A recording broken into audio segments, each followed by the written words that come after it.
Hello बच्चों, let's read the question. The question says assertion. Selectable marker is meant for distinguishing between a recombinant from a non-recombinant. Reason: non-recombinant cannot flourish in medium having both ampicillin and tetracycline antibiotic resistant gene. So question के अंदर हमें एक assertion given है और एक reason given है. Assertion में हमें क्या mention है कि जो सिलेक्टेबल मार्कर होते हैं उनको यूज करा जाता है किस लिए, ताकि हम डिस्टिंग्विश कर सके, हम डिफरेंस कर सके, हम डिफरेंशिएट करके अलग अलग बता सके कि कौन सा हमारा रिकॉम्बिनेंट सेल है और कौन सा हमारा नॉन रिकॉम्बिनेंट बैक्टीरियल सेल है. रीजन हमें गिवन है, नॉन रिकॉम्बिनेंट सेल जो है वो फ्लोरिश नहीं कर पाते, कैन नॉट फ्लोरिश मतलब अपनी ग्रोथ शो नहीं कर पाते ऐसे मीडियम में जिसके अंदर क्या प्रेजेंट होता है, एम्पिसिलिन और टेट्रासाइक्लिन प्रेजेंट होते हैं. एंटीबायोटिक है ये दोनों के दोनों, ठीक है. टेट्रासाइक्लिन के एंटीबायोटिक प्रेजेंट होते हैं. तो हम क्या करते हैं, हमारा क्वेश्चन स्टार्ट करते हैं. सबसे पहले हमारे क्वेश्चन को स्टार्ट करने का हम की कॉन्सेप्ट देखेंगे. की कॉन्सेप्ट. तो क्वेश्चन को स्टार्ट करने का की कॉन्सेप्ट क्या है हमारा, कि हमें सिलेक्टेबल मार्कर के बारे में पता होना चाहिए. ओके, सिलेक्टेबल मार्कर्स के बारे में हमको नॉलेज होनी चाहिए. अनदर की कॉन्सेप्ट क्वेश्चन को सॉल्व करने का ये भी है कि हमें ब्लू व्हाइट स्क्रीनिंग के बारे में पता होना चाहिए. ओके, ब्लू व्हाइट स्क्रीनिंग के बारे में भी हमको नॉलेज होनी चाहिए. सब हमारे क्वेश्चन को स्टार्ट करते हैं. सबसे पहले हमें जानना है कि सिलेक्टेबल मार्कर क्या होते हैं. जैसा नाम ही सजेस्ट कर रहा है कि सिलेक्टेबल मार्कर मतलब किसी चीज को हम सिलेक्ट कर रहे हैं, ये तो वर्ड बता रहे हैं ना. अभी कैसे इसको सिलेक्ट कर रहे हैं, कैसे कर रहे हैं, वो सब हम अभी समझेंगे. बट सिलेक्टेबल मार्कर किस लिए यूज होते हैं, यूज्ड टू सिलेक्ट, है ना. किस लिए यूज हो रहे हैं, सिलेक्ट के लिए, मतलब किसी चीज को सिलेक्शन के लिए यूज हो रहे हैं. यूज टू सिलेक्ट, ठीक है. हम क्या करें, कुछ चीज को सिलेक्ट करें. क्या चीज सिलेक्ट कर रहे हैं इस पॉइंट को हम यहाँ पे समझते हैं कि बेसिकली अपने आप में हम इनको मार्कर क्यों कह रहे हैं, बिकॉज ये क्या है, एक तरीके के होते ये भी क्या है, होते ये भी जीन्स ही है, ठीक है. कुछ बहुत अलग चीज नहीं. अगर हमने कोई हमारे सेल के ऊपर सच में जाके कोई ऐसे मार्क नहीं ड्रॉ करा है, हमने क्या करा, जीन्स ही है जिनको मार्कर की तरीके से यूज कर रहे हैं. और ये जीन की खासियत क्या होती है, फिर स्पेशलिटी क्या होती है, कि ये जीन होते हैं हमारे एंटीबायोटिक रेजिस्टेंट जीन. कैसे होते हैं ये, ज्यादातर होते हैं एंटीबायोटिक रेजिस्टेंट जीन. मतलब ये ऐसे जीन है कि अगर हमारे मीडियम के अंदर कोई एंटीबायोटिक प्रेजेंट होगा तो क्या करेंगे, हमारे बैक्टीरिया को हेल्प करवाएंगे कि वो फिर भी ग्रो कर जाए. तो ऐसे हमारे बैक्टीरिया जिसके अंदर हमारे सिलेक्टेबल मार्कर क्या है, प्रेजेंट होगा, हमारे एंटीबायोटिक रेजिस्टेंट जीन प्रेजेंट होगी, उसको हम क्या कहेंगे, उसको हम कहेंगे कि ये हमारा कैसा सेल है, ये हमारा रिकॉम्बिनेंट सेल है. क्यों कहेंगे रिकॉम्बिनेंट सेल, बिकॉज भाई हमने खुद डाला है उसके अंदर, ये चीज पहले से प्रेजेंट नहीं होता है, हमने खुद इंसर्ट करवाया, हमने ऐसे प्लाज्मिड दिया है हमारे सेल को, तभी वो रिकॉम्बिनेंट बनाया है. अब ये जो हमने क्या करा, तो हमने सिर्फ पॉइंट से सिलेक्टेबल मार्कर होता क्या है, ठीक है, सिर्फ समझाए. अब पूरी की पूरी प्रोसेस होती कैसे है, उस पॉइंट को हम यहाँ पे समझते हैं. क्या पे रिकॉम्बिनेंट बना कैसे और उसको हम सिलेक्ट कर कैसे रहे. तो यहाँ पे बेसिकली क्या होता है कि ये क्या है हमारा, ये हमारा एक बैक्टीरिया है, ये हमारा एक दूसरा बैक्टीरिया. हमने दो बैक्टीरिया को लेकर चल रहे, होते बहुत सारे हैं बट बहुत सारे लेकर चलेगा तो कंफ्यूजन हो जाएगी. बेटर पर्पस के लिए सिर्फ हम दो बैक्टीरिया को लेकर चल रहे हैं.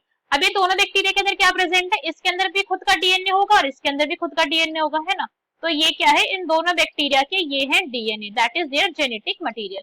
हमारा जो बैक्टीरिया होता है नॉर्मली उसके अंदर प्लाज्मिड नहीं प्रेजेंट होता है. नॉर्मली बैक्टीरिया के अंदर प्लाज्मिड नहीं होता है. अगर हम इकोलाई की ही बात करें, इकोलाई की, तो नॉर्मली नहीं प्रेजेंट होता है, हम डालते हैं उनके अंदर प्लाज्मिड, ठीक है.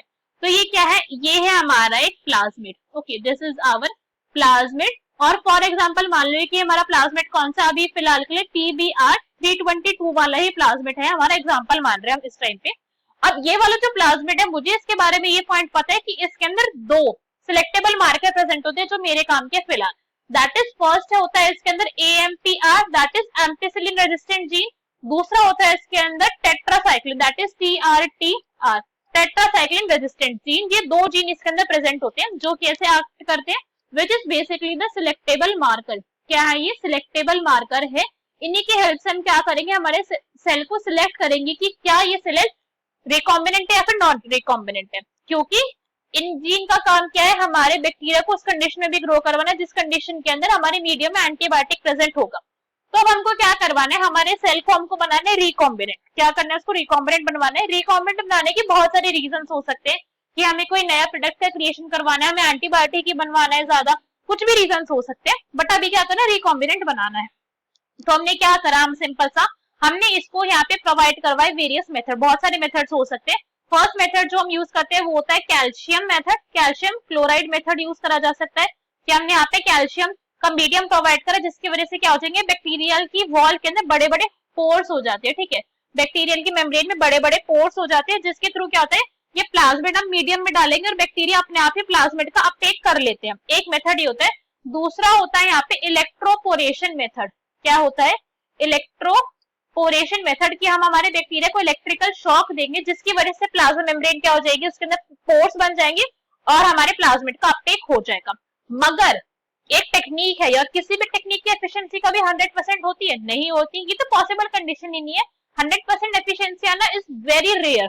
तो अभी यहाँ पे क्या हुआ, वही बात हुई, 2 सेल लिए तो 2 में से किसी एक सेल ने क्या करा, हमारे प्लाज्मिड का अपटेक करा। तो अभी क्या मान लेते हैं कि इस वाले सेल ने क्या करा, प्लाज्मिड ले लिया, या क्या आ गया, इसके अंदर प्लाज्मिड आ गया है, ठीक है, आ गया प्लाज्मिड।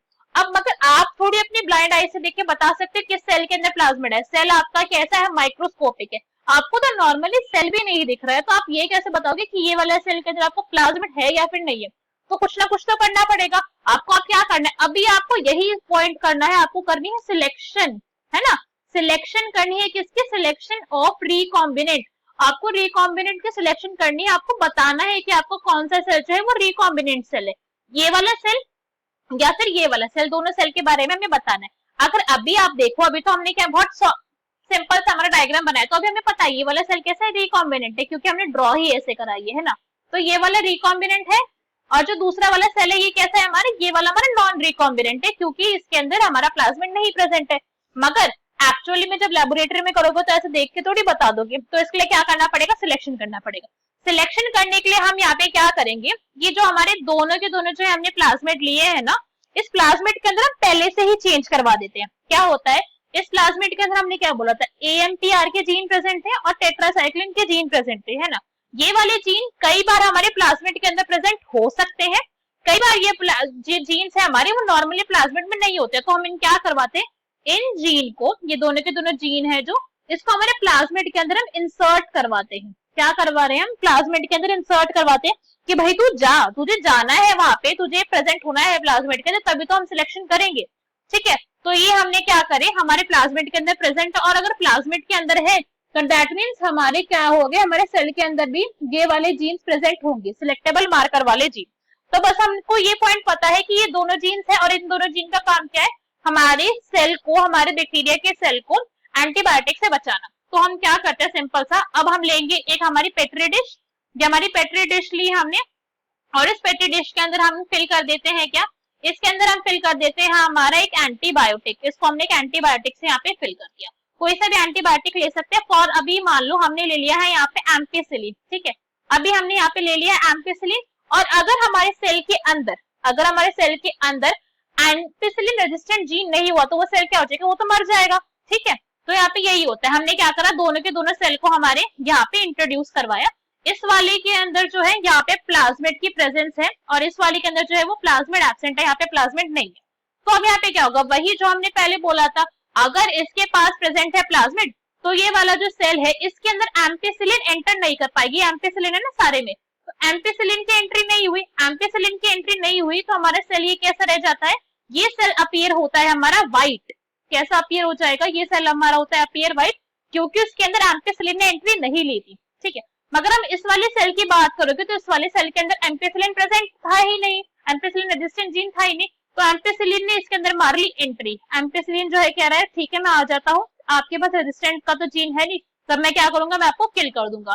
तो ये क्या आता है, हमारे सेल के अंदर एंटर कर जाता है, और सेल के अंदर एंटर करके यहाँ पे ये लाता है केमिकल चेंज, और हमारा सेल कैसा होता है, हमारा सेल अपीयर होने लगता है ब्लू कलर का, और यही जो हमारा दूसरा वाला सेल है वो कैसा होता है, वो व्हाइट अपीयर करता है, बिकॉज हमारा एक्चुअली में जो हमारा एम्पिसिलिन है वो व्हाइट इन कलर ही होता है। तो ये हमारा है सेल, और इस सेल के अंदर अभी भी हमारा क्या प्रेजेंट है, हमारा प्लाज्मिड की यहाँ पे प्रेजेंस है।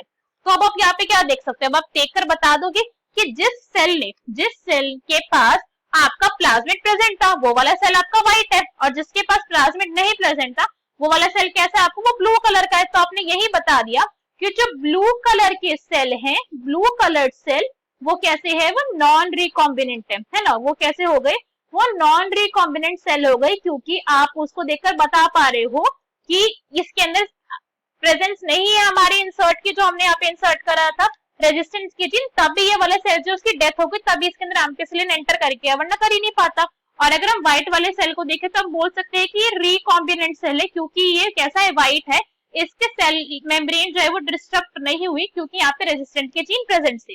तो बस एग्जैक्टली यही होता है पूरी की पूरी हमारी ब्लू व्हाइट स्क्रीनिंग, क्योंकि हम ब्लू कलर और व्हाइट कलर के सेल के बेसिस पे बता रहे हैं कि कौन सा सेल हमारा रिकॉम्बिनेंट है कौन सा नहीं है, इसलिए इसको ब्लू व्हाइट स्क्रीनिंग बोला जाता है। सारा का सारा कॉन्सेप्ट आपको क्लियर हो गया होगा।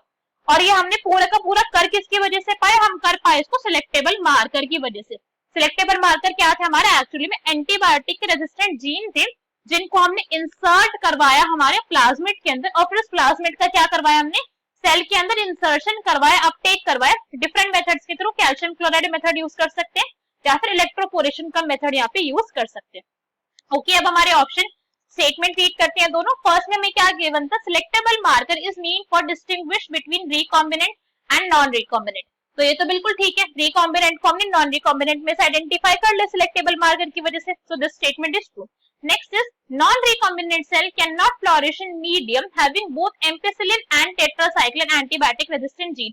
एंटीबायोटिक रेजिस्टेंट जीन क्या होते हैं, यही हमारे सिलेक्टेबल मार्कर है, अभी हमने इसके बारे में डिस्कस करा था, है ना। This is actually selectable marker. तो जिनके अंदर सिलेक्टेबल मार्कर प्रेजेंट नहीं है वो वाले ग्रो कर ही नहीं पाएंगे। तो यही हमारा पूरा का पूरा ब्लू व्हाइट स्क्रीनिंग का पीछे का प्रिंसिपल था।